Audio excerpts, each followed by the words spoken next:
मोदी सरकार का देश के 6 करोड़ बुजुर्गों के लिए बड़ा फैसला। आयुष्मान योजना के तहत 70 साल के ऊपर के लोगों का मुफ्त इलाज। शिमला के संजौली में मस्जिद के अवैध निर्माण पर बड़ा बवाल। हिंदू संगठनों ने किया उग्र प्रदर्शन। पुलिस ने प्रदर्शनकारियों पर किया लाठीचार्ज, वाटर कैनन का भी किया इस्तेमाल। प्रदर्शनकारियों के साथ झड़प में एक पुलिसकर्मी हुआ घायल, कई लोगों को लगी मामूली चोटें। हिंदू संगठनों की मांग, संजौली मस्जिद के अवैध निर्माण को तोड़ा जाए। संजौली में प्रोटेस्ट को लेकर प्रशासन अलर्ट। शिमला के एसपी बोले, सोशल मीडिया पर भी है हमारी नजर। हिंदू संगठनों से कांग्रेस विधायक संजय अवस्थी की अपील, शांति बनाए रखें लोग, सांप्रदायिक तनाव सही नहीं।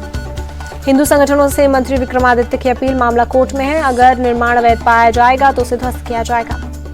संजौली में मस्जिद विवाद पर बोले बीजेपी नेता जयराम ठाकुर, हमने पहले ही चेताया था लेकिन सरकार ने गंभीरता से नहीं लिया। 14 और 19 सितंबर को जम्मू कश्मीर जाएंगे पीएम मोदी, चुनावी जनसभा को करेंगे संबोधित। बीजेपी नेता अनुराग ठाकुर का बयान, कांग्रेस नेशनल कॉन्फ्रेंस और पीडीपी ने जम्मू कश्मीर को लूटा, तीनों के कैंडिडेट हार रहे हैं। जम्मू कश्मीर के अनंतनाग में कांग्रेस चीफ खड़गे की जनसभा, कहा बीजेपी की बांटने की कोशिश कामयाब नहीं होने देंगे। मल्लिकार्जुन खड़गे ने बीजेपी पर साधा निशाना, कहा कांग्रेस और नेशनल कॉन्फ्रेंस के गठबंधन से बीजेपी बौखला गई। मोदी सरकार पर खड़गे का अटैक, अगर लोकसभा चुनाव में 20 सीटें से ज्यादा आ जाती तो ये सभी लोग जेल में होते। एनसी चीफ फारूक अब्दुल्ला बोले, बीजेपी और आरएसएस देश को कमजोर करना चाहती है लेकिन जनता सबक सिखाएगी। बारामूला से सांसद इंजीनियर राशिद तिहाड़ जेल से जमानत पर हुए रिहा, टेरर फंडिंग केस में थे बंद। 2 अक्टूबर तक जमानत पर रहेंगे इंजीनियर राशिद। दिल्ली की पटियाला कोर्ट ने जम्मू कश्मीर में चुनाव प्रचार के लिए दी है जमानत। इंजीनियर राशिद बोले, पीएम मोदी के नैरेटिव के खिलाफ लड़ूंगा, उनका नया कश्मीर वाला आइडिया फेल हो गया है। 14 सितंबर को कुरुक्षेत्र जाएंगे पीएम मोदी, हरियाणा चुनाव के लिए कैंपेन का करेंगे आगाज। सीएम नायब सैनी बोले, हरियाणा कांग्रेस के पास नेता ही नहीं है, इसलिए अब तक उम्मीदवारों की 3 लिस्ट जारी की है।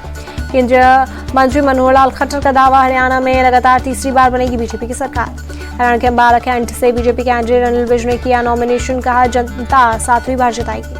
हरियाणा की बादली सीट से बीजेपी कैंडिडेट ओम प्रकाश धनखड़ ने दाखिल किया नामांकन, जीत की जताई उम्मीद। हरियाणा के गढ़ी सांपला खिलोई से कांग्रेस कैंडिडेट भूपेंद्र सिंह हुड्डा ने किया नॉमिनेशन। भूपेंद्र सिंह हुड्डा ने जताई उम्मीद, कहा कांग्रेस के पक्ष में वोट करेंगे लोग, हरियाणा से बीजेपी की विदाई तय। कांग्रेस कैंडिडेट विनेश फोगाट ने नामांकन दाखिल किया, हरियाणा के जुलाना से लड़ रही हैं चुनाव। राजनीति में आना मेरा सौभाग्य, जनता की सेवा के लिए कठिन परिश्रम कर रहे हैं, विनेश फोगाट का बयान। विनेश फोगाट के नामांकन में शामिल हुए दीपेंद्र हुड्डा, कहा बेटियों के सम्मान के लिए विनेश ने सरकार से लड़ा। आपके साथ अलायंस पर बोले दीपेंद्र हुड्डा, बात तो चल ही रही थी लेकिन उन्हीं लोगों ने कैंडिडेट का ऐलान कर दिया। आईएनएलडी नेता अजय सिंह चौटाला का बयान, शराब और स्वास्थ्य हमारे लिए चुनाव में सबसे बड़ा मुद्दा। हरियाणा चुनाव के लिए आम आदमी पार्टी ने 4थी और 5वीं लिस्ट जारी की, अब तक 90 में से 72 सीटों पर उतारे कैंडिडेट। हरियाणा के कलायत में एक नामांकन रैली में शामिल हुए मनीष सिसोदिया, कहा हरियाणा में आपकी सरकार बनेगी। मनीष सिसोदिया बोले, इस बार हरियाणा में बदलाव तय है, बीजेपी सरकार से जनता नाखुश। हरियाणा में आप चीफ सुशील गुप्ता बोले, अच्छी शिक्षा, अच्छा स्वास्थ्य, बिजली पानी देने वाली आपकी सरकार बनेगी। हरियाणा चुनाव के लिए जेजेपी और आजाद समाज पार्टी ने गठबंधन उम्मीदवारों की 4थी सूची जारी की, 10 उम्मीदवारों का किया ऐलान। आरजीकर हॉस्पिटल की घटना पर जूनियर डॉक्टरों का प्रोटेस्ट जारी, स्वास्थ्य भवन के बाहर किया प्रदर्शन। बंगाल मेडिकल काउंसिल ने भी किया प्रोटेस्ट, आरजीकर की घटना में इंसाफ दिलाने की मांग की। बंगाल के स्वास्थ्य मंत्री चंद्रमा भट्टाचार्य बोले, जूनियर डॉक्टर के प्रतिनिधि सीएम ममता से नहीं मिले, क्या इसके पीछे कोई राजनीति है। मृत लेडी डॉक्टर के पिता का बयान, इस केस में ममता बनर्जी की भूमिका से संतुष्ट नहीं, न्याय दिलाने के लिए उन्होंने कुछ नहीं किया। राष्ट्रपति मुर्मू ने नर्सों को राष्ट्रीय फ्लोरेंस नाइटिंगेल पुरस्कार से किया सम्मानित, राष्ट्रपति भवन में हुआ प्रोग्राम। 16 सितंबर को पीएम मोदी अहमदाबाद मेट्रो के फेज 2 का करेंगे उद्घाटन, 33 किलोमीटर की 65 मिनट में होगा तय। सेमिकॉन इंडिया के उद्घाटन कार्यक्रम में बोले पीएम मोदी, दुनिया को भारत पर भरोसा, ग्लोबल सेमीकंडक्टर से जुड़ा 8वां देश बना भारत। पीएम मोदी का बयान, भारत ग्रीन एनर्जी को लेकर गंभीर, पिछले 10 सालों में 3000% बढ़ी देश की सौर क्षमता। पीएम मोदी की अपील, ऊर्जा परिवर्तन और स्थिरता समय की जरूरत, सबको मिलकर करना होगा काम। IT sector, semiconductor, data centre पर तेजी से आगे बढ़ रहा यूपी, सीएम योगी आदित्यनाथ का बयान। पीएम ने ग्रीन हाइड्रोजन पर अंतर्राष्ट्रीय सम्मेलन को किया वर्चुअली संबोधित, कहा परिवर्तन के दौर से गुजर रही दुनिया। अमेरिका में बांग्लादेश के मुद्दे पर बोले राहुल गांधी, चरमपंथी तत्वों को लेकर भारत में चिंताएं। राहुल गांधी के बयान पर बोले गृह मंत्री अमित शाह, देश विरोधी बातें और देश विरोधी ताकतों के साथ खड़े होना राहुल और कांग्रेस की आदत। अमित शाह का आरोप, राहुल ने हमेशा विदेशी मत से देश का अपमान किया। राहुल गांधी को अमित शाह ने दिया जवाब, कहा जब तक बीजेपी है आरक्षण को कोई छू नहीं सकता। राहुल गांधी से शिवसेना नेता संजय निरुपम का सवाल, बताएं कब खत्म करेंगे रिजर्वेशन। राज्य सरकार में मंत्री श्रवण कुमार का बयान, कांग्रेस को आरक्षण से खिलवाड़ नहीं करने देंगे। राहुल के आरक्षण वाले बयान पर बोली मायावती, कांग्रेस की नीयत ठीक नहीं, सिर्फ ओबीसी और दलितों का वोट चाहती है। यूपी के डिप्टी सीएम केशव मौर्य ने कांग्रेस का 1984 लोकसभा चुनाव का पोस्टर किया शेयर, कहा कांग्रेस ने आरक्षण के खिलाफ चुनाव लड़ा था। केंद्रीय मंत्री पीयूष गोयल का राहुल पर निशाना, कहा भारत विरोधी ताकतों से मिलते हैं राहुल गांधी।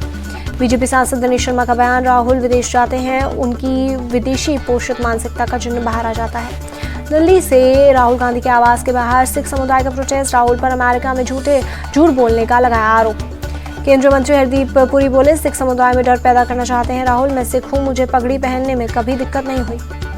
एमपी में सोयाबीन की खरीद एमएसपी पर होगी, 4,892 रुपये प्रति क्विंटल होगा दाम, मंत्री कैलाश विजयवर्गीय ने दी जानकारी। कृषि मंत्री शिवराज चौहान बोले, किसानों की सेवा हमारे लिए भगवान की पूजा जैसी है, किसान कल्याण हमारी प्राथमिकता। सीबीआई केस में अभी जेल में ही रहेंगे सीएम अरविंद केजरीवाल, राउजवनी कोर्ट ने 25 सितंबर तक बढ़ाई हिरासत। पटियाला हाउस कोर्ट ने नीलम आजाद की जमानत याचिका खारिज की, संसद की सुरक्षा तोड़ने की है आरोपी। ज्ञान माफी केस में वाराणसी कोर्ट में सुनवाई, हिंदू पक्ष ने एसआई द्वारा खुदाई कराने की मांग की, मामले में अगली सुनवाई 18 सितंबर को होगी। अवैध धर्मांतरण केस में लखनऊ कोर्ट का फैसला, मौलाना उमर गौतम, मौलाना कलीम सिद्दीकी समेत 12 आरोपियों को उम्रकैद की सजा। लखनऊ कोर्ट के फैसले को बीजेपी प्रवक्ता राकेश त्रिपाठी ने बताया सही, का धर्मांतरण के गिरोहों में डर बनेगा। दिल्ली के एलएनजेपी अस्पताल के निदेशक सुरेश कुमार का बयान, मंकी पॉक्स का एक केस मिला, अफ्रीकी स्ट्रेन पाया गया। पंजाब में स्वाइन फ्लू से 2 लोगों की मौत, स्वास्थ्य मंत्री बलबीर सिंह की अपील, सावधानी बरते लोग। यूपी महिला आयोग की उपाध्यक्ष बनी अर्पणा यादव, सीएम योगी और पीएम मोदी का जताया आभार। अर्पणा यादव ने नाराजगी की खबरों किया खारिज, कहा बीजेपी एक परिवार है और परिवार में सब लोग अपनी बात रखते हैं। अखिलेश यादव ने यूपी में एनकाउंटर पर उठाए सवाल, कहा पहले किसी को उठाओ फिर झूठी मुठभेड़ की कहानी बनाओ। अखिलेश के बयान पर बीजेपी नेता राकेश त्रिपाठी का पलटवार, कहा लाल टोपी के नीचे सपा का काला चेहरा सामने आ रहा है। राकेश त्रिपाठी बोले, अपराधियों के एनकाउंटर से अखिलेश यादव का दुख होता है, सपा अपराधी की जाति देखती है, पीड़ित की नहीं। यूपी के शाहजहांपुर में स्वास्थ्य मंत्री के अधिकारियों के साथ की बैठक, डेंगू मलेरिया के संक्रमण रोकने की तैयारी पर हुई बात। राइजिंग राजस्थान समिट पर बोले मंत्री राज्यवर्धन राठौर, निवेश को हम अच्छा माहौल देना चाह रहे हैं। पटियाला में पंजाब कांग्रेस का प्रोटेस्ट, महंगी बिजली को लेकर जताई नाराजगी। जम्मू कश्मीर के पुंछ में हिलका दिवस का समारोह का आयोजन, शहीदों को दी गई श्रद्धांजलि। कांग्रेस नेता सुप्रिया श्रीनेत ने मणिपुर हिंसा का मुद्दा उठाया, पिछले 16 महीने से मणिपुर जल रहा है लेकिन एक बार भी पीएम मणिपुर नहीं गए। लखनऊ में गणेश जी की मूर्ति पर फेंका गया पत्थर, 2 नाबालिग बच्चों पर पथराव का आरोप। गुजरात के कच्छ में सांप्रदायिक माहौल खराब करने की कोशिश, उपद्रवियों ने गणेश पंडाल पर किया पथराव के बाद खंडित हुई गणेश जी की मूर्ति, पुलिस ने 8 आरोपियों को किया गिरफ्तार। यूपी के बहराइच में आदमखोर भेड़िए का आतंक जारी, 2 बच्चियों पर किया हमला, एक बच्ची गंभीर रूप से घायल, दूसरी बच्ची को आई हल्की चोटें, दोनों का अस्पताल में इलाज जारी। एमपी के रेटी में सीआरओ का आतंक, करीब 12 लोगों पर किया अटैक। अहमदाबाद पुलिस का एक्शन, एक ड्राइवर समेत 3 पशु तस्कर को पकड़ा। आंध्र प्रदेश के चिन्नायागुलेम डैम में पलटी तेज रफ्तार वैन, 7 लोगों की मौत। जम्मू कश्मीर के कठुआ में 2 आतंकी ढेर, इलाके में सर्च ऑपरेशन जारी।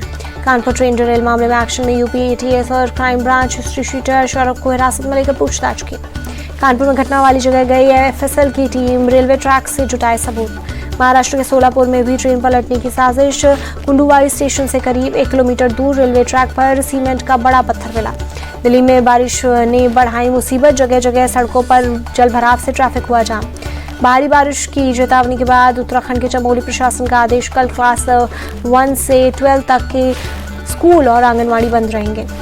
पाकिस्तान के कई इलाकों में 5.8 तीव्रता का भूकंप, किसी के हताहत होने की खबर नहीं।